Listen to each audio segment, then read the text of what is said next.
friendship, ito na naman ako nagbabalik upang magluto para sa inyo. So, i-share ko lang naman sa inyo ang aming paborito, Bicol Express. So, simulan na nga natin in 3, 2, 1!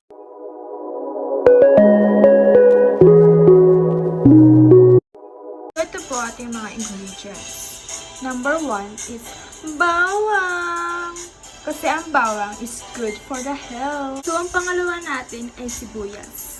Ingat lamang sa paghiwa nito upang hindi tayo mapaluha. Pangatlo naman ay kamatis. Pampaganda ng kutis. Pang-apat naman ay siling labuyo. Pampanghang sa ating Bicol Express. Ang panglima namang ricado ay green chili or siling haba. Ang pang-anim naman ay gata or coconut milk. Siyempre, hindi mawawala ang meat or karning baboy.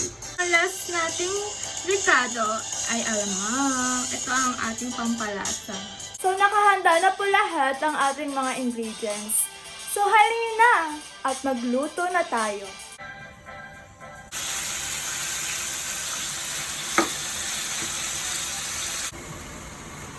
Muna natin ang baboy at kapag kulay brown na siya, saka natin siya i-set aside. I-set aside na po natin siya.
Para mas lalas na.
Ito na po ang finished product.